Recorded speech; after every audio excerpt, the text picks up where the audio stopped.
तो welcome students, आप सभी के अपने चैनल एसकेएम स्टडी पर फिर स्वागत। चलिए इस वीडियो में हम बात क्या करेंगे, आपको समझाने का प्रयास करेंगे। उससे पहले आप लोग महत्वपूर्ण सूचना जान लीजिए कि अब आपकी जो क्लासेस हैं एसकेएम स्टडी पर चलाई जा रही हैं, तो वहाँ पे जा करके कोर्स को परचेज करके अपनी पढ़ाई को कंटिन्यू कर सकते हैं। वहाँ पर आपको 95+ नंबर मिलने वाले हैं और आपको अच्छी तरीके से तैयारी कराएंगे और बिल्कुल भी घबराने की जरूरत नहीं है। ठीक है, चलिए देखते हैं इस वीडियो में हम क्या पढ़ने वाले हैं और आपको अच्छी तरीके से समझाने का प्रयास करेंगे। कक्षा 12 विषय रासायनिक विज्ञान 15 अति महत्वपूर्ण अति लघुत्तरी प्रश्नों की बात करेंगे। तो यहाँ से जो अति लघुत्तरी प्रश्न हम आपको बताने जा रहे हैं, ये प्रश्न आपके एग्जाम में मिलने की संभावनाएं 90% है। तो आपको क्या करना है, ज़्यादा से ज़्यादा चैनल को शेयर करना है, लाइक करना है, कमेंट करना है, सब्सक्राइब करना है। और यहाँ से क्या करना है कि अगर आपको इन प्रश्नों को अगर लिख कर पढ़ेंगे, साथ ही साथ अगर अपने आंसर्स को वहाँ पे लिखते रहेंगे और तो आपको दोबारा बेनिफिट होगा, क्योंकि ये प्रश्न आपके एग्जाम के लिए बहुत ही इंपॉर्टेंट है। ठीक है, तो देखिए कक्षा 12 विषय रासायनिक विज्ञान 15 अति महत्वपूर्ण अति लघुत्तरी प्रश्न। तो यहाँ से 15 अति महत्वपूर्ण अति लघुत्तरी प्रश्नों की बात करेंगे जो आपके लिए बेहद ही इंपॉर्टेंट है और अब बहुत ही इंपॉर्टेंट रोल निभाएंगे आप एग्जाम में। जब आप एग्जाम में बैठेंगे तो आपको ऐसा नहीं लगेगा कि ये क्वेश्चन बताया नहीं गया है। ऐसे क्वेश्चंस हम आपको बार बार बताते रहेंगे और जो इंपॉर्टेंट है उनको हम समय समय पर लाते रहेंगे और आपको ब्रूस्टेड करने का कार्य करेंगे। देखिए इसमें क्या पढ़ने वाले, कक्षा 12 विषय रासायनिक विज्ञान 15 अति महत्वपूर्ण अति लघुत्तरी प्रश्नों की बात करेंगे। चलिए बिना समय गंवाए हुए पहले प्रश्न की ओर बढ़ते हैं। पहला प्रश्न देखिए क्या है जो आपके लिए बहुत ही इंपॉर्टेंट है। C2H5 यानी कि एथिल एल्कोहल तथा CH3CO CH3 दोनों अणुभार समान है।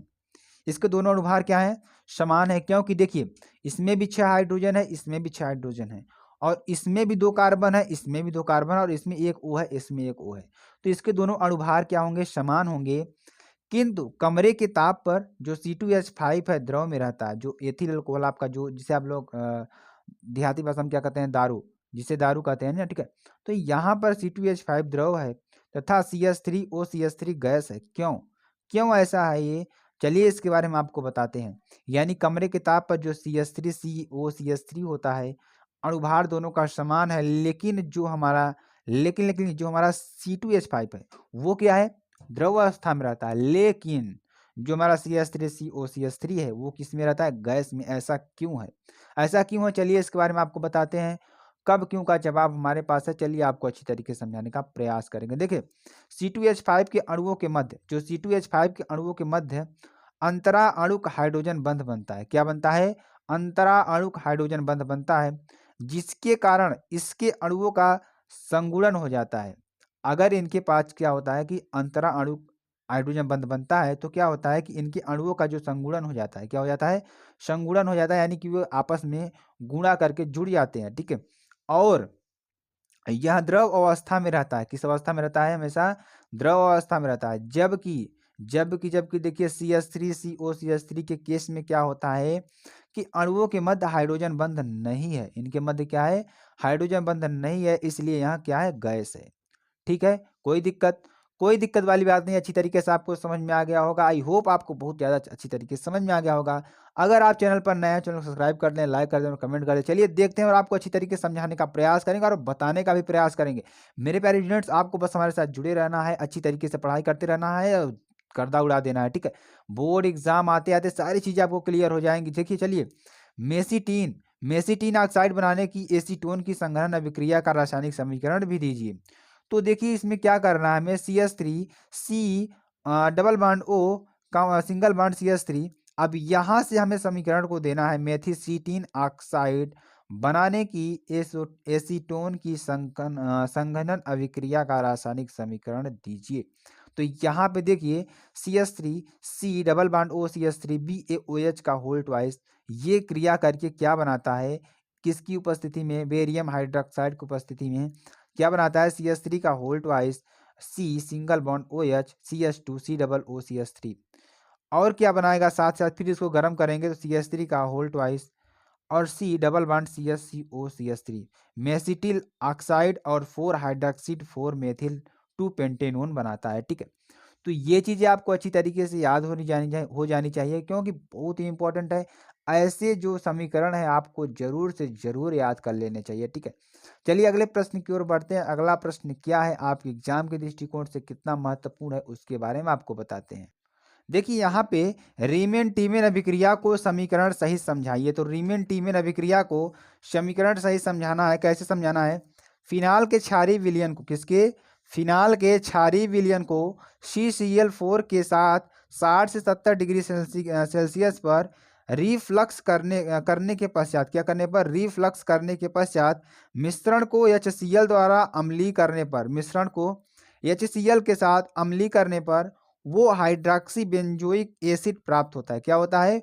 वो हाइड्रॉक्सी बेंजोइक एसिड प्राप्त होता है। तो यहाँ से देखिए क्या होगा, ये हमारा क्या है, अगर यहाँ से इस समीकरण को अगर इसके साथ अगर क्रिया कराते हैं, ठीक है, फिनाल के साथ क्षारीय क्रिया, अगर ये हमारा क्या है, फिनाल है, और इसके बाद अगर विलयन को CCl4 की कार्बन टेट्राक्लोराइड और क्षारीय विलयन में अगर 60 से 70 डिग्री सेंटीग्रेड तक गर्म करते हैं तो क्या बनता है उसके बारे में आपको बताते हैं। क्या बनेगा? उसके पश्चात ONA और COONA बनेगा। उसके बाद देखिए यहाँ से ये भी फिनाल का एक ग्रुप बनेगा। उसके बाद क्रिया करके HCl से पुनः क्रिया करके क्या बनाएगा? सैलिसिलिक अम्ल बनाएगा। ठीक है, क्या बनाएगा? सैलिसिलिक अम्ल बनाएगा। इसको आपको देख लेना, बहुत ही मोस्ट इंपॉर्टेंट है। चलिए आगे आपको बताते हैं और समझाने का भी प्रयास करेंगे। एथिल एमीन की पहचान करने वाला एक रासायनिक परीक्षण लिखिए। तो एथिल अमीन की पहचान करने वाला एक रासायनिक परीक्षण लिखना है आपको। तो एथिल अमीन की जो पहचान करता है, कौन सा रासायनिक परीक्षण है जो इसकी पहचान करता है? तो C2H5NH2 को CHCl3 और एल्कोहलिक KOH के साथ गर्म करने पर तीव्र दुर्गंध युक्त पदार्थ एथिल आइसोसाइनाइड बनाता है। तो यहाँ से देखिए C2H5NH2 CHCl3 plus 3KOH alcoholic है, ये क्या बनाता है? हमें अगर यहाँ से देखना है तो ये क्या बनाएगा? एथिल एमीन है हमारा, ये एथिल अमीन है। तो देखिए, और इसको KOH के साथ, एल्कोहलिक KOH के साथ गर्म करेंगे तो क्या बनेगा? C2H5NC प्लस एथिल आइसोसाइनाइड बनेगा, प्लस KCl बनेगा और H2O बनेगा। तो यहाँ से तो ये सब चार चीज़ें आपको बन जाएंगी। तो अच्छी तरीके से पोटेशियम क्लोराइड है ये। तो आपको ये चीज़ें आपको याद कर लेना है, ठीक है, क्या करने पर क्या चीज़ें बन रही हैं, तो आपको ये सब चीज़ें याद कर लेना। हमें क्या करना है, हम आपको महत्वपूर्ण प्रश्नों को बताएंगे और उसके बारे में समझाएंगे। याद करना आपका काम है। और यहाँ से देखिए, जो भी प्रश्न दिए जा रहे हैं उसको 2-3 बार आप खुद ही देखेंगे तो आपको याद हो जाएगा। क्योंकि अगर याद करने का तरीका रटना नहीं है, समझना है, तो यहाँ पे आप समझते चलेंगे तो आपको आसानी से याद हो जाएगा। अगला प्रश्न देखिए क्या है कि निम्नलिखित अभिक्रिया में ए की पहचान कीजिए। जो अभिक्रिया दिया है इसमें ए की पहचान करना है। ये देखिए यहाँ पे है, तो यहाँ से देखिए ए की पहचान करना है। तो C2H5NH2 CS2 प्लस HgCl2 क्रिया करके क्या, देखिए यह A plus HGS plus 2HCl बनाता है। तो यहाँ पे हमें ए की पहचान करनी है। तो यहाँ से देखिए C2H5NH2 plus CS2 plus HgCl2 से क्रिया करके क्या बनाता है? C3H5NCS plus HGS plus 2HCl बनाता है, एथिल आइसोथायोसाइनेट बनाता है। ठीक है, तो ये आपको ये चीज़ें क्या है? एथिल आइसोथायोसाइनेट, ठीक है, तो ये बनाएगा। चलिए आगे आपको बनाते हैं मोलिस परीक्षण क्या है। तो मोलिस परीक्षण की बात करेंगे। तो मोलिस परीक्षण क्या है? देखिए, यह कार्बोहाइड्रेट का परीक्षण है। जो मोलिस परीक्षण होता है, क्या होता है? कार्बोहाइड्रेट का परीक्षण होता है। एक परख नली में ग्लूकोज का जलीय विलयन लेकर, अगर हम एक परख नली में ग्लूकोज का जलीय विलयन लेकर उसमें 2 मिलीलीटर अल्फा नेप्थेनॉल, ठीक है, 2 मिलीलीटर अल्फा नेप्थेनॉल का एल्कोहलिक विलयन मिला करके उसमें कुछ बूंद सांद्र H2SO4 की डालने पर दो द्रवों के बीच बैंगनी रंग का वलय बनता है, जिसे हम क्या कहते हैं? मोलिस परीक्षण कहते हैं। तो ये आपको अच्छी तरीके से याद कर लेना है। उसके बाद देखिए, इनुलिन से फ्रक्टोज कैसे प्राप्त करते हैं, समीकरण दीजिए। तो इनुलिन से अगर हम फ्रक्टोज कैसे प्राप्त करेंगे उसका समीकरण हमें देना है। देखिए, इनुलिन डहेलिया के पौधों की गांठों से प्राप्त एक प्रकार का स्टार्च है। जो डहेलिया का फूल होता है उसकी जो गांठें होती हैं उसकी गांठों से प्राप्त एक प्रकार का स्टार्च है। इनुलिन को तनु H2SO4 के साथ जल अवघटित करने पर फ्रक्टोज औद्योगिक मात्रा में बनता है। क्या बनता है? फ्रक्टोज क्या होता है? औद्योगिक मात्रा में बनता है। यहाँ से देखिए C6H10O5 की whole power n plus NH2O तनु H2SO4 से क्रिया करके क्या बनाता है? NC6H12O6 बनाता है, जो कि फ्रक्टोज है। यहाँ से इनुलिन के बाद यही फ्रक्टोज बनता है। तो आगे चलते हैं, आगे आपको बताते हैं कौन सा क्वेश्चन आने वाला है जो कि मोस्ट इंपॉर्टेंट है आपके लिए। अगला क्वेश्चन देखिए क्या है, मोनोसेकेराइड क्या होते हैं। अब यहाँ पर बात करेंगे मोनोसेकेराइड की। मोनोसेकेराइड क्या होते हैं? वे कार्बोहाइड्रेट जो छोटे अणुओं में जल अपघटित नहीं हो सकते हैं, मोनोसेकेराइड कहलाते हैं।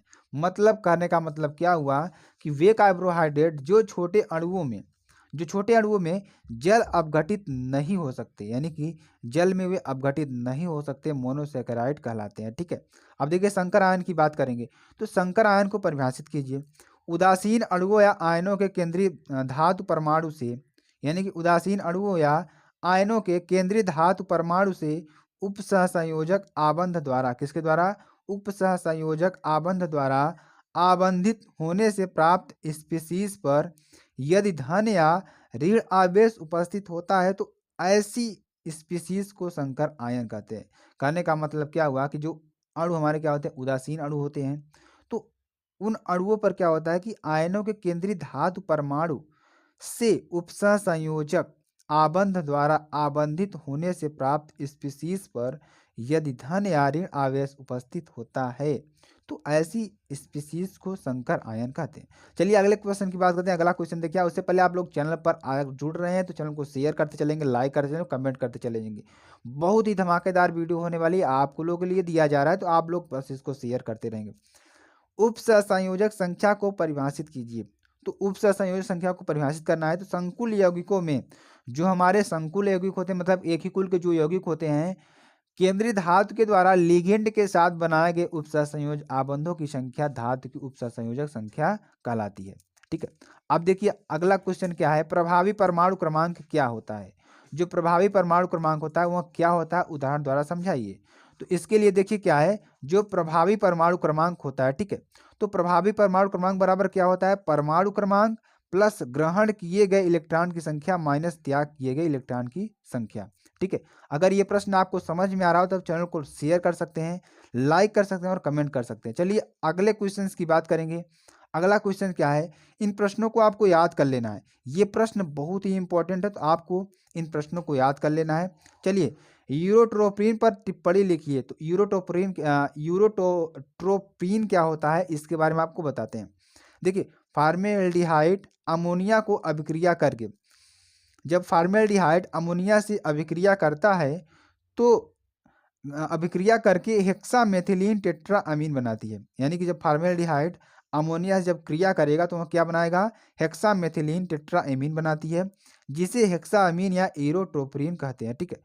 तो इस तरीके के जो प्रश्न है बहुत इंपॉर्टेंट देख लीजिए। अगर आपको इसको समीकरण में थोड़ा समझाने का प्रयास करें तो C6H6 प्लस 4NH3 ये फॉर्मेल्डिहाइड है और ये अमोनिया है। अगर इन दोनों को क्रिया कराएंगे तो क्या बनेगा? CH2 6N4 प्लस 6H2O बनेगा, यूरोट्रोपिन बनेगा, जो आपके लिए बहुत ही इंपॉर्टेंट है। तो ये प्रश्न आपको अगर समझ में आया तो आप चैनल को लाइक कर सकते हैं, शेयर कर, कमेंट कर सकते हैं। और साथ ही साथ आपकी जो SKM स्टडी ऐप पर क्लासेस चलाई जा रही है तो वहाँ पर जाकर कोर्स को परचेज कर सकते हैं और पढ़ सकते हैं। फिर मिलते हैं नेक्स्ट वीडियो में नए टॉपिक के साथ। जब तक के लिए जय हिंद, जय भारत।